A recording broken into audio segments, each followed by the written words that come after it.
from Studio 44 in downtown Evansville. 44 News at Noon starts now. Good afternoon. Welcome to 44 News at Noon. I'm Amanda Chodnicki filling in for Shelby Coates. We are under a wind advisory until 6 p.m. 44 News meteorologist Jackie Brown joins us in the studio with the details. Hey, Jackie. Hey, Amanda. Well, good afternoon. Yes, that wind advisory in effect until 6 o'clock tonight.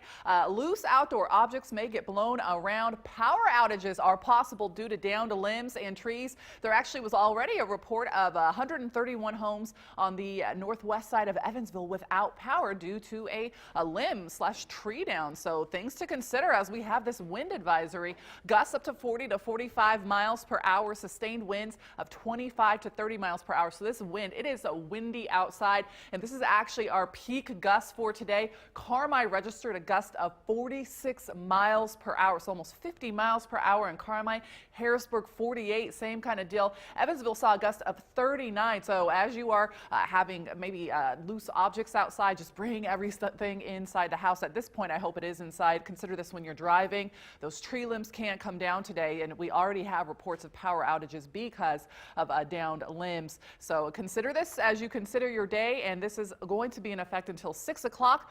Rain is trickling through the tri-state area, and we've got a rainy week ahead. Your 7-day, all of that, very active weather day to day. I'll have all those details in minutes. Amanda.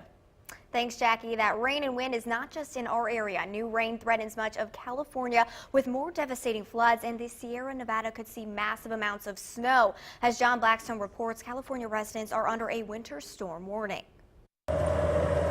Overnight, plows stayed busy as heavy snow fell in Northern California's mountains, while floodwaters raged downstream. In Sonoma County, over 550 homes stood in the path of the Russian River as it overflowed its banks on Monday. I'm a little bit concerned about it because the river's coming up the street now. It's pretty scary. Further east, the Yuba River crested 7 feet above flood level, while officials plan to activate a system of floodgates on the Sacramento River for the first time since 2005.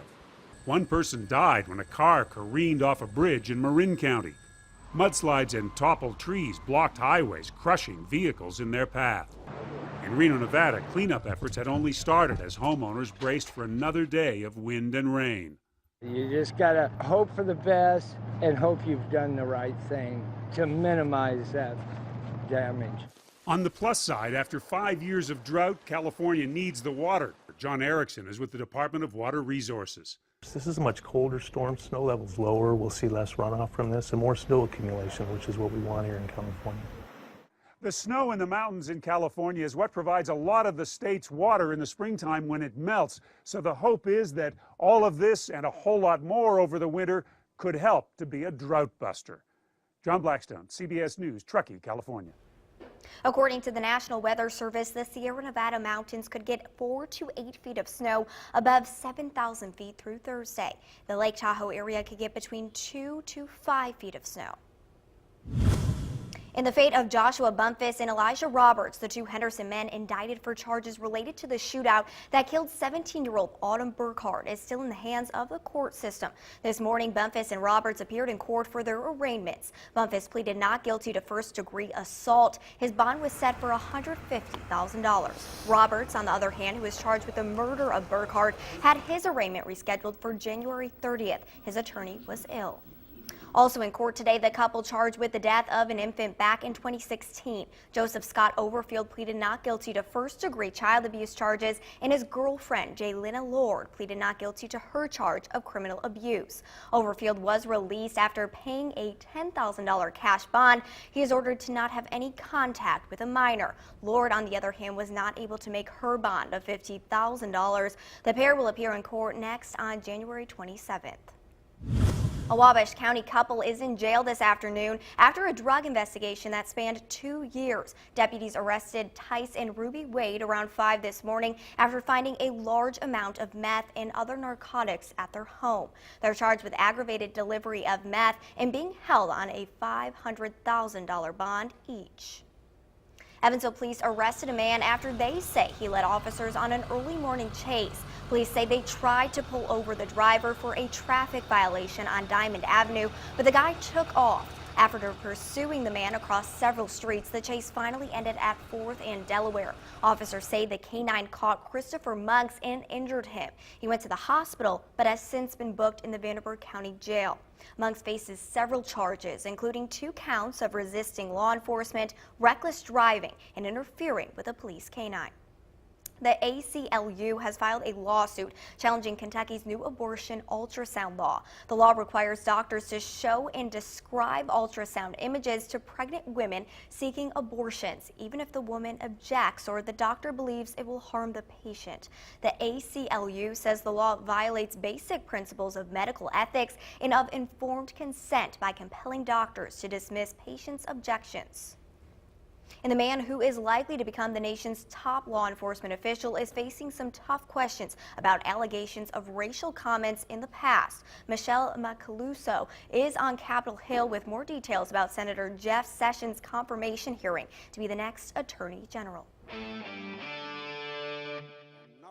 Senator Jeff Sessions made his case in front of a Senate panel, why he should be the next U.S. Attorney General. So I come before you today as a colleague who's worked with you for years, and some of you 20 years. You know who I am. But not all of his colleagues will be friendly. Senator Cory Booker and Congressman John Lewis will testify against Senator Sessions' nomination because of his record on civil rights. Sessions was denied a federal judgeship in 1986 when the Republican-led committee rejected his nomination because witnesses reported he used racially offensive language. These are damnably false charges. Democrats also question Senator Sessions' commitment to the Voting Rights Act, legislation which protects minorities' access to the polls. I deeply understand the history of civil rights in our country and the horrendous impact that relentless and systemic discrimination and the denial of voting rights has had on our African-American brothers and sisters. But he is not wavering in his tough stance against immigration. We will prosecute those who repeatedly violate our borders. It will be my priority to confront these crimes vigorously, effectively, and immediately. Protesters dressed up as KKK members tried to interrupt the hearing, but were quickly escorted out. Michelle Macaluso for CBS News, Capitol Hill. Senator Sessions disavowed the KKK during his testimony, calling it a hateful ideology. President Obama will say goodbye to the nation tonight in a farewell speech from Chicago. He says the event is his chance to thank the country for what he's calling an amazing journey.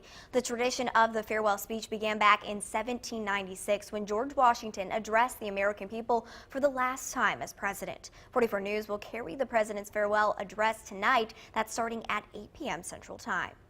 And who turned off the lights? That's what residents in D.C. want to know after the Washington Monument went dark for the second time in less than a week. The lights on the Washington Monument were restored after an hour-long blackout Monday evening. A blackout last week was blamed on a problem with the automated lighting system. The lighting issues are just the latest set of problems for the national icon. It's been closed since August due to ongoing problems with the elevator.